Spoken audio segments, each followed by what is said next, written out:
Nevertheless, I'm here in front of you, and I will try to share some convictions. And first, let me tell you why I'm so committed to this region and why France has something to tell. First, and it's most of the time forgotten, because France is an Indo-Pacific player.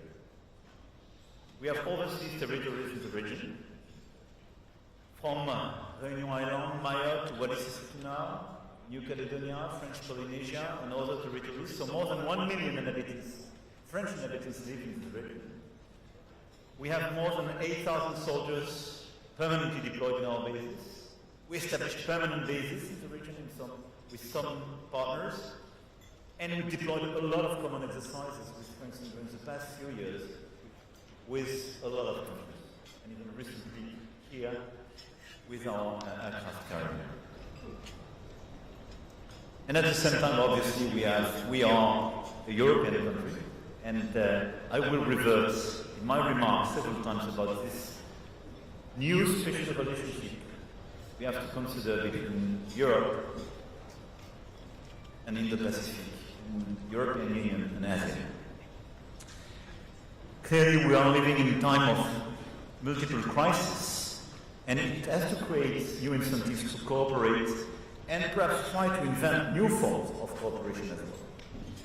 I would like first to try to explain a very important concept to me, starting this discussion, which is the fact that we have to be very careful on double standards for our action. Second, I will try to revert on the common interest in strategic autonomy we have between Europe and Asia, and I will try to share some key pillars of this new partnership between Europe and Asia. But first, allow me to start with the importance of not to accept, I would say, the double standards in the current environment. Indeed, we live in this world of multi-crisis. And the big risk is just to look at the crisis at our border and to forget our principles and to forget the fact that all these crises and these wars are interconnected. And I say that in a country, I have to say, and I want to commend you, Lawrence, and your predecessor, where, for instance, the Ukrainian war was never perceived as a European war. But from the very beginning, you took a responsibility and you were very vocal. But let's be clear, we have several risks of double standards in our current environment. Double standards in Ukraine, for a lot of countries, in Latin, Africa, Asia, here. I hear the narrative, and most of the time what is shared is a sort of equidistance between Ukraine and Russia.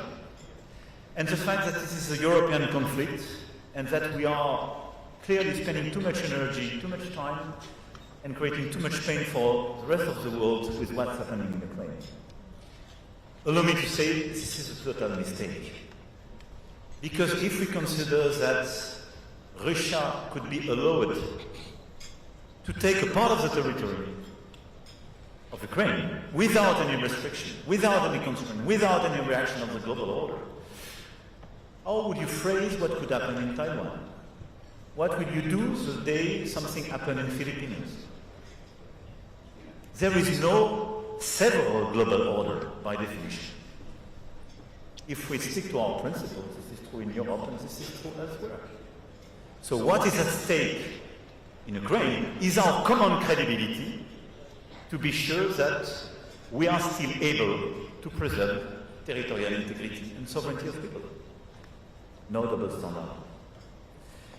At the same time, I hear the voice in this region, as well in Africa, in Latin, the Gulf, about the double standard in Gaza, where a lot of things that the Americans and the Europeans are in fact giving a free pass to Israel.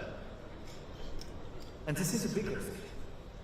This is why we did condemn the terrorist attack from the Hamas, we work very hard with some key partners, and I want to thank them here, to release the hostages.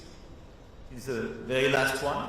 We do support all the initiatives taken for a ceasefire, and I do thank the efforts made by the United States of America, Egypt, Jordan, Qatar, in that direction.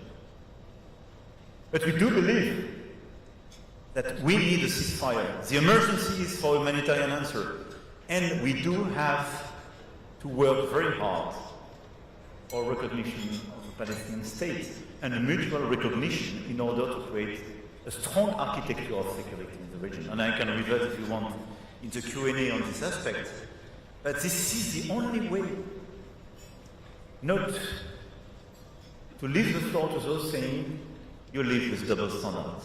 If we abandon Gaza, if we consider there is a free path for Israel, even if we do condemn the terrorist attacks, we kill our own credibility in the rest of the world. And this is why we do reject double standards, and this is why I think it's very important in our current environment to be consistent and to follow our principles, our rules, and to consider that what is at stake is clearly the global order, and what is at stake is our credibility to protect this global order. Having said that, I think a risk of double standards is as well to abandon totally our agenda of sustainability and health. And it could surprise a lot of people when I say that in front of a lot of defense ministers and so on, but everything is intercorrelated. And by the way, we experienced quite recently the fact that the pandemic could have some security impact and change a little bit the course of the world.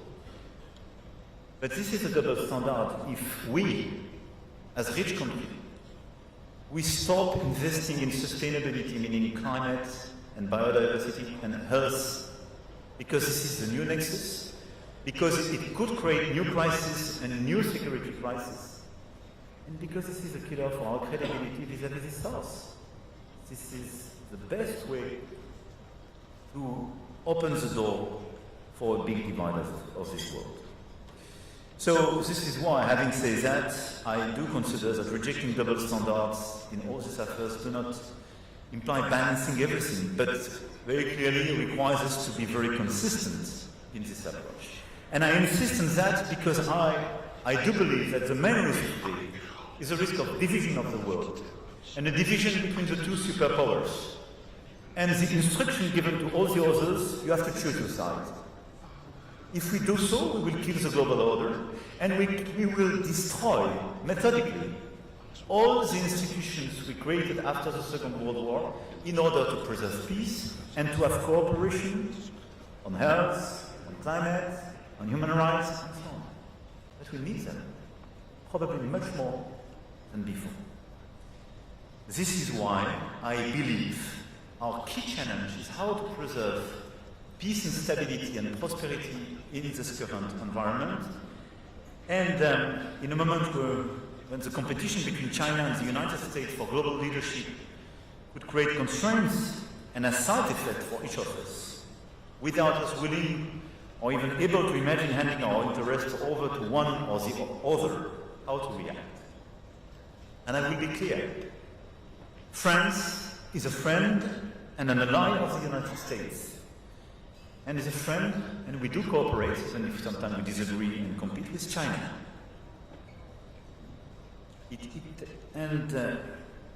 I do intend to remain so, loyally, with a demanding approach of our own interests. But France is not as attached to what is essential for also strategic autonomy, freedom of sovereignty. And we do defend this approach for Europe and for Indo-Pacific, which means we want to cooperate, but we don't want to depend. We want to cooperate, but we don't want to be instructed on a daily basis what is allowed, what is not allowed, and how our life will change because of the decision of a single person. And the commitment by France is part of a long-term commitment. It's a singular voice, faithful to a certain idea of peoples and their independence, which General de Gaulle set out in 1966 in his speech in Phnom Penh. And this idea remains a compass of France, and we intend to continue being a force for peace and equilibrium. Having said that, I do believe that Europe and Asia, this is my second point, have a common interest in this very moment. And a common interest to follow this line of strategic autonomy. First, because we live the same challenges. We have a challenge of revisionist countries that want to impose, under the name of spheres of influence, in reality, spheres of coercion.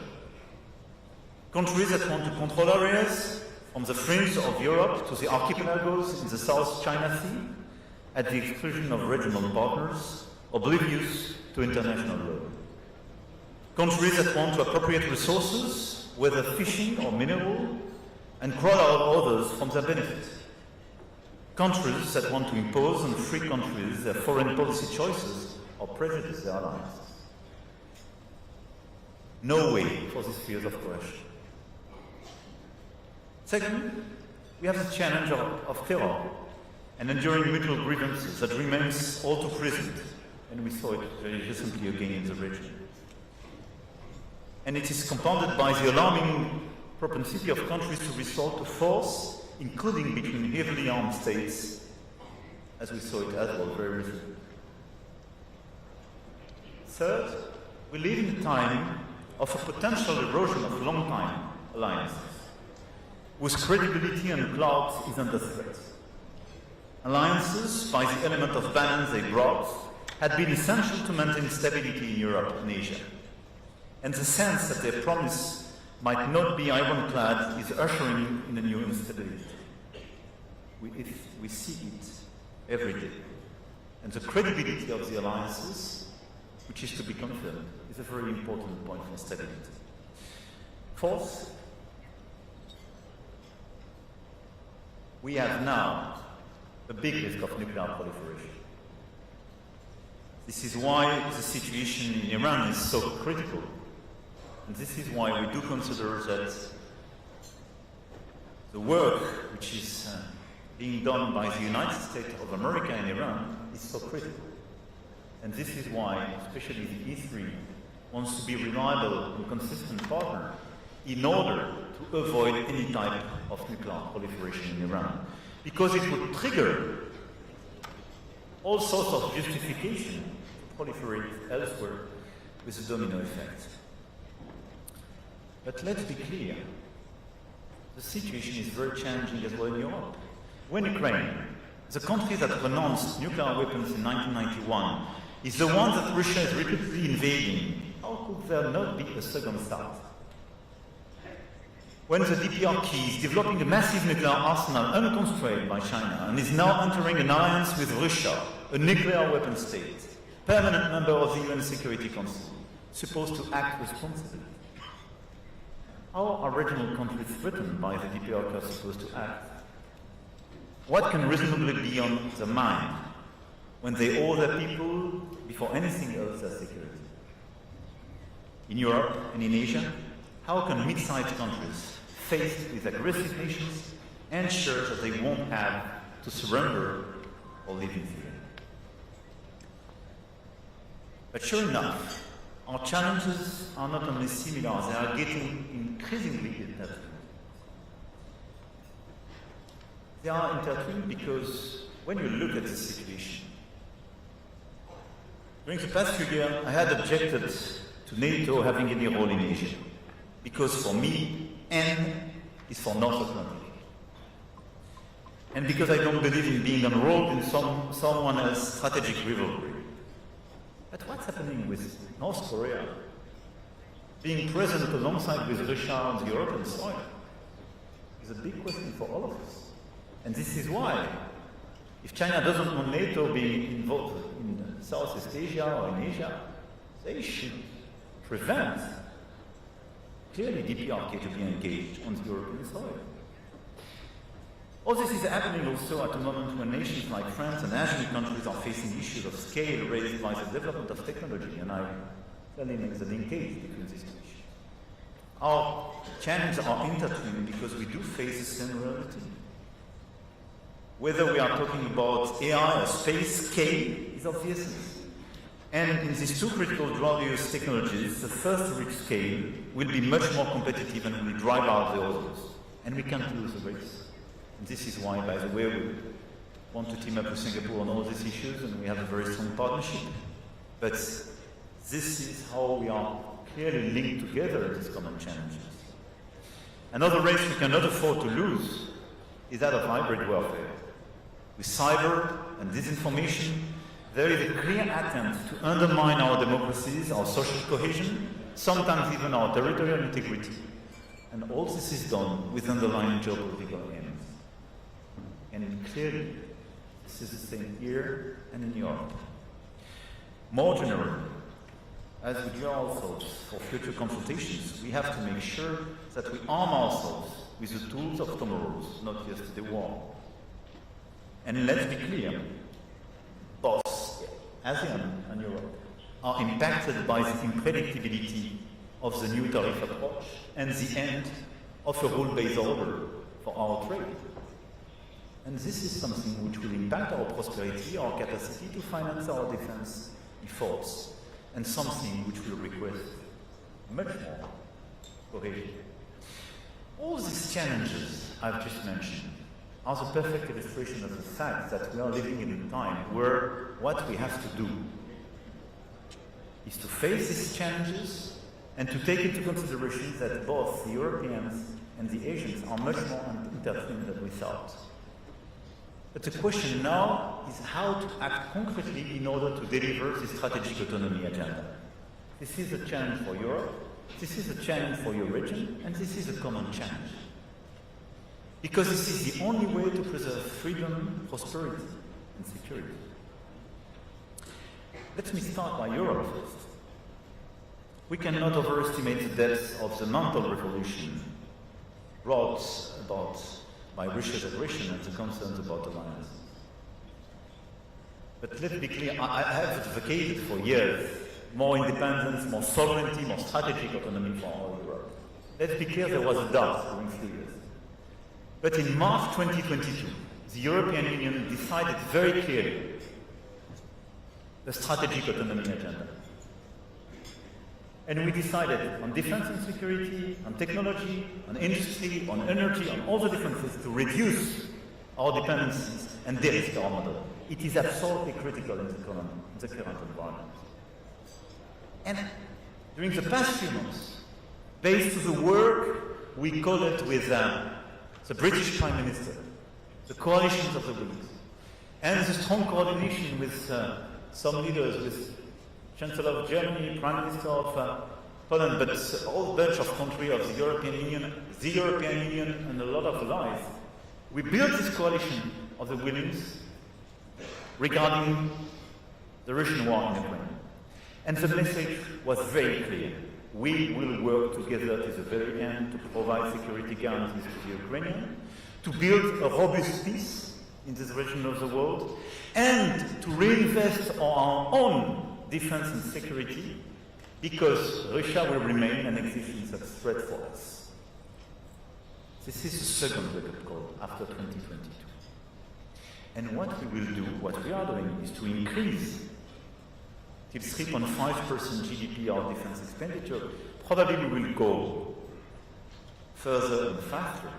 But this is the willingness of the Europeans to build their independence in terms of defense and security, which is consistent with the request and the fair request of the United States of America, which is to say, you should take more of the burden for your own security. We cannot afford anymore with all the expenditures for your security. A third of the expenses on the eastern flank of NATO is taken by the US. We need the Europeans to do much more for themselves. But at the same time, we need the Europeans to be much more independent for themselves, meaning building their own capacities and capabilities, developing their own industries, and working by choice with the US, with partners here in the region, but not depending on anybody, especially for our own security. This is our agenda. This is the agenda of strategic autonomy. In parallel, this is what we want on AI, what we want on technology, on industry. We want to increase our strategic autonomy. It will request a lot of investment, and obviously, it will request as well a much more competitive Europe. This is why, and I link this to agenda,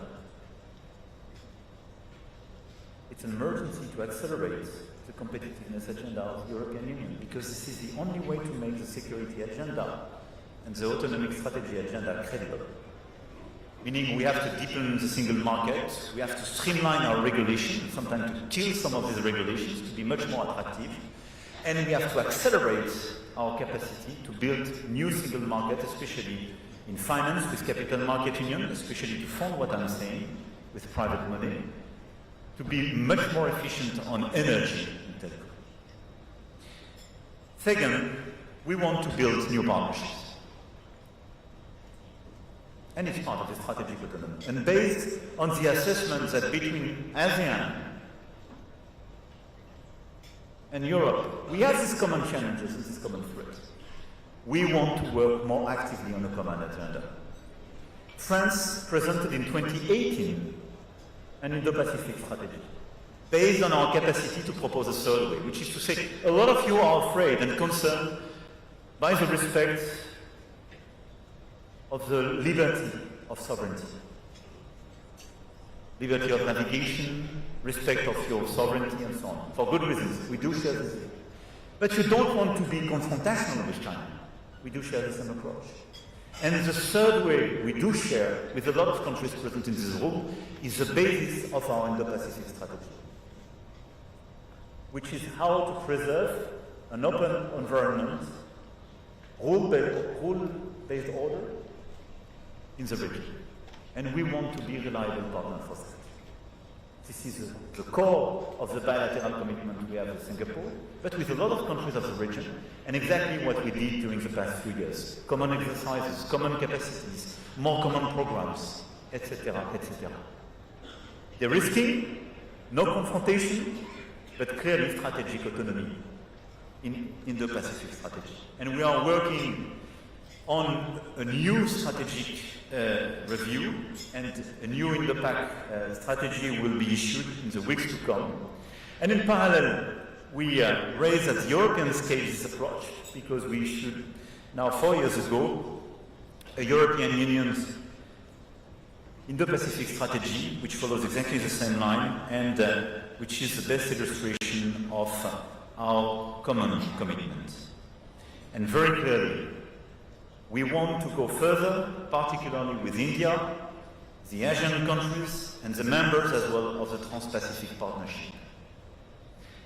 For me, this new approach is very important, and we discussed yesterday with the Prime Minister and with a lot of countries here. If we team up, we represent a third of global growth, even more in terms of trade. We have a lot of credible players. Some of them have deterrence capacities. Let's work together on this agenda of strategic autonomy. Let's work in an open way, in a genuine way. Let's engage with everybody which is available. But let's work very closely on defense, security, and all the building block of our value chains to be sure that we de-risk our model. Let's work to have as well trade cooperation, new trade agreements. Because if between EU and the Trans-Pacific countries, we have such an agreement, it's extremely powerful for the rest of the planet. Third, having spoken about Europe, about the alliance between Europe and this region, what to do together? New coalitions, new agreements, and how to reset a new rule-based order. 70 years ago, the Bandung Conference was for many the opportunity to express their rejection of the logic of blocks and to express their desire to find their own way. The time for non-alignment has undoubtedly passed, but the time for coalitions of action has come and requires that countries capable of acting together give themselves every means to do so. We must show consistency where others practice a double game. And this is exactly my call tonight at the Shangri-La Dialogue. Let's build new coalition for open trade, open dialogue to verify our models, stable environments, and new coalitions to stabilize open and rule-based order. The rules must remain the inviolability of borders, respect for sovereignty, refusal to use force as a means of domination, and we must cultivate a spirit of independence and a desire for cooperation. And saying that, I have a feeling almost to quote the DNA and to describe the DNA of Singapore. But this is exactly what we need. With, in fact, the offer to both the US and China to join such an approach. But we cannot just remain seated and say, okay, there is no more WTO. What do we do with tariffs? Okay, we are not so sure that we have the full-fledged guarantee in the existing alliance. What do we do? We want to act. We want to preserve our stability, our peace, and our prosperity. So let's work together. Let's build a positive, new alliance between Europe and Asia, based on our common norms, on our common principles. Our shared responsibility is to ensure with others that our countries are not collateral victims of the imbalances linked to the choices made by the superpowers. Our response must be to relaunch our efforts to develop sustainable trade, respectful of common social and environmental standards, and step by step, the European Union is building this network of new generation agreements. This is what we want to do with ASEAN countries and CPTP. I do believe indeed that based on such an approach, we can deliver very credible and concrete results. And I really believe that based on such an approach, we can convince the others to join us, given our magnitude and our credibility. This is, for me, the content of the strategic autonomy we have to deploy now in Europe, and we have to cooperate on this basis with your region. I will just conclude now with a plea, a call for action for Europe and Asia to work together on a coalition of independence, a coalition of countries that won't be enrolled but won't be bullied, a coalition of countries that object to the double standard, a coalition of countries that will pool their strengths to ride the race of technology, uphold norms, and protect their sovereignty, a coalition of countries that will navigate the rough seas of trade and protect the global commons of nature and climate.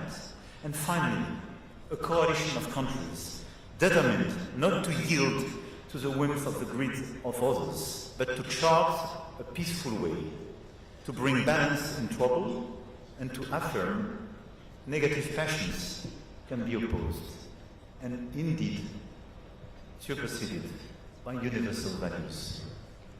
This is our common DNA, and this is exactly, I do believe, why Singapore does exist, why your region has so many countries being independent today, and why both France and the European Union are here today. Thank you for your attention.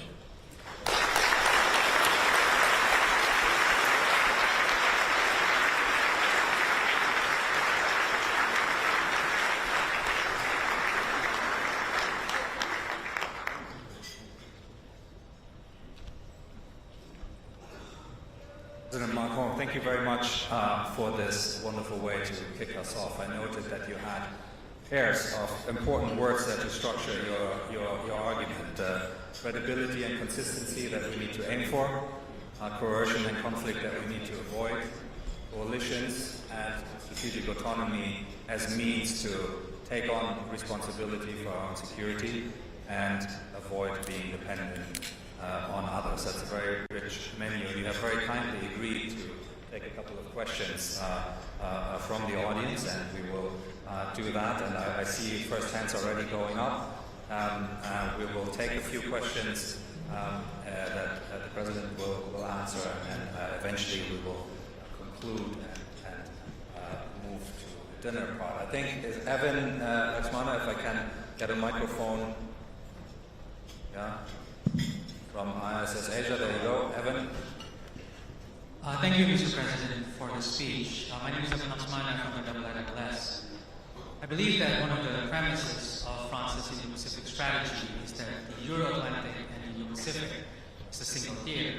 And if that single theater is a two-way street, how do you see France playing a leading role and picking up from what you said earlier regarding multiple crises? Right now, in the Indo-Pacific, there is a proliferation of security crises, ongoing challenges from India, Pakistan, Thailand, Cambodia, Myanmar to the South China Sea.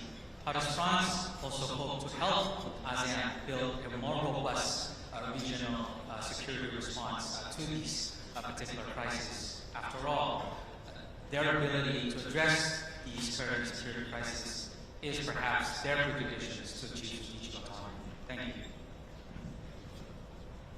You want to collect a few? Yeah. Shall we take 2 or 3, and then you take them in a group? Yes. Okay. So I think Frank Gardner. I think I see. Can we get a microphone to Frank, please? Yeah. There we go. Frank.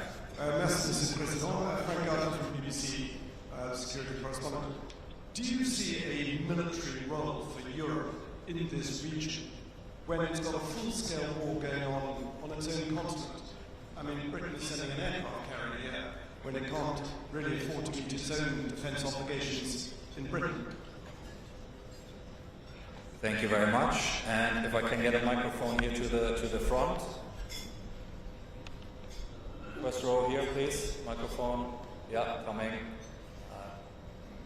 Min Lee from Korea. And then maybe we'll take those 3. Yeah. Thank you, Mr. President. I have 2 quick questions, one nuclear on Europe. You have emphasized strategic autonomy throughout your presidency. If European NATO members ask you for nuclear protection, is France willing to provide your force de frappe to your European NATO allies? Number 2, we will have a new Korean government in the next couple of days, and will be in office on Wednesday. Whoever wins the election, if the new Korean government asks your government for assistance and cooperation on building a South Korean nuclear-powered submarine, will France say oui or no? Thank you. Thank you very much. Let's take those 3 as a bundle, and then we'll return and take a few more. Thank you. As for the first, by the way, the 2 first questions were quite close, with clearly common issues. I would not consider that fixing all the regional crises is a precondition of strategic autonomy, and we have to do both at the same time. And it's true for Europe, and it's true for Asia. Meaning we have to fix what's happening in Ukraine, but in parallel we have to strengthen our strategic autonomy. And you have to do the same. I think for the regional crisis you mentioned, the role of the European Union and some European countries, when they want or are involved in this crisis, is first to assist ASEAN and the key regional players to provide their help. This is what we did, for instance, on Myanmar. And we had this discussion this morning with Mr. Prime Minister on Myanmar, but the question now is much more at the Myanmar level. Even if all the countries of the region did their best to promote a solution. But you're right that we have a multiplication of crises, and I would add threats. But I would not oppose the capacity of ASEAN to fix these different crises and the necessity to build strategic autonomy. The second remark, referring to your first question, is that we are working with ASEAN regarding the centrality of this organization in the context of our Indo-Pacific strategy with different approaches. First, procurement and capabilities. And We built some very strong partnerships with some key countries of the region, with our Rafale, but as well our submarines and so on. And this cooperation is not just commercial cooperation, but it's clearly a strategic one involving a series of clear cooperation. Second, we have common exercises. From Pegasus to the exercise we just deployed in the region with aircraft carriers. And so we multiply this exercise with several objectives: share operational culture, improve interoperability, but as well provide strategic signals and some deterrence vis-à-vis some key players. And this is the way we can deliver. As for your question, but this is as well a bridge towards the second question on the military credibility of the European in the region. Let's be clear. We will never sell what we cannot deliver. And if the elephant in the room is the day China decides a big operation against a country, will you intervene day one? I would be very cautious today, but everybody will be very cautious today. I think all the countries in this room, wherever they live, and in fact everybody. But let me be clear. I think our role is not to be a substitute to anybody, but our role is to work for ourselves to improve our strategic autonomy, meaning our own capacity to protect our soil, but through the cooperation we have to help the Asian countries to do the same for themselves, and to reduce on both sides our dependency. And we have to do it in a time where there is an increase of the threats and the strategic risks, so which means this is a very important step. I don't underestimate it. But as for the credibility of the Europeans, and perhaps more broadly, I would be very honest with you. If both the United States of America and the Europeans are unable to fix on the short run the Ukrainian situation, I think the credibility of both the US and the Europeans to pretend to fix any crisis in these regions will be very low. Let's be honest. Because till now, all of us say what happened in Ukraine is a clear violation of international law. What happened in Ukraine is unacceptable. Everything we described for all the regional threats, not to mention them linked to China. And we are ready to help, to finance, to provide capabilities, but we are till now ready to sacrifice till the very last Ukrainian soldiers.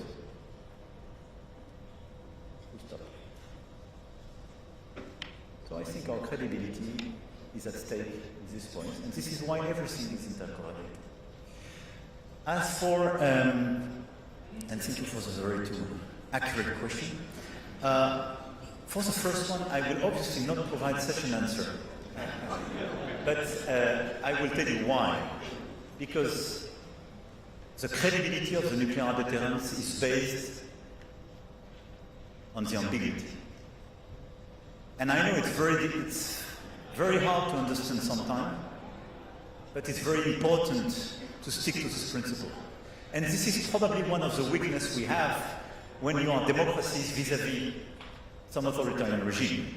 And this is probably a mistake we made at the very beginning of the conflict in Ukraine when we disclosed too many constraints vis-à-vis the opponents. And this is why, more than 1 year ago in February 2024, in Paris, I request for restoring strategic ambiguity and stop excluding so many options from the European side. And I'm very happy about the very recent declarations made by the German Chancellor, which exactly did the same very recently.